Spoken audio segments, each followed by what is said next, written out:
A special thank you to each of our subscribers who make this channel possible. Here's today's story. Happy Tuesday, everyone. Today, we delve into the ongoing discussions surrounding a potential housing emergency declaration by the Trump administration. As many of you know, housing affordability has become a pressing issue across the nation, with rising costs and limited availability impacting families and individuals alike. Recently, U.S. Treasury Secretary Scott Bessent shed some light on the administration's thoughts about addressing this crisis. In an interview with the Washington Examiner, Bessent indicated that the administration is contemplating declaring a housing emergency later this fall. However, he was tight-lipped about what specific measures might be included in such a declaration.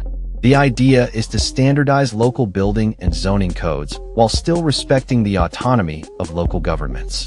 This brings us to the core of the issue. How can the federal government intervene without overstepping its bounds? Bessent emphasized that they are looking to strike a balance, stating, "We're trying to figure out what we can do, and we don't want to step into the business of states, counties, and municipal governments." This statement raises several questions about the actual urgency of the housing situation. The fact that the administration is still in the study phase suggests that they may not view the current state of housing as an immediate crisis that requires urgent intervention. In many ways, this situation feels reminiscent of previous declarations of emergencies that have been used to push through policy changes that would typically require more extensive legislative processes.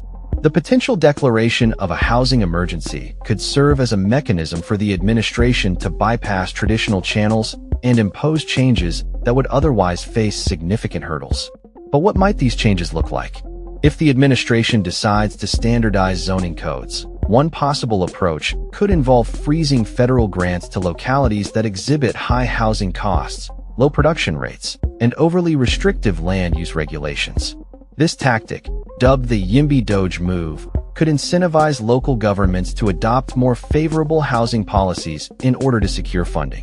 However, the effectiveness of such measures remains uncertain. Critics of the administration's approach argue that simply standardizing codes without addressing the underlying issues of supply and demand will not resolve the housing crisis.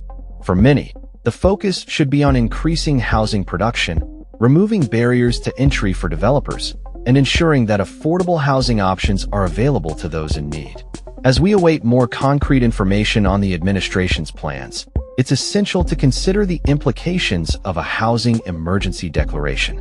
Will it lead to meaningful reforms, or will it merely serve as a political tool? The housing crisis is multifaceted, and any solutions must be comprehensive and inclusive. For now, we will continue to monitor the situation closely. Stay tuned for updates and further insights on this evolving story. Until next week, take care and keep advocating for affordable housing solutions in your communities. That's all for this story. We upload videos every day covering many different subjects, so hit that subscribe button to stay informed. Thanks for watching.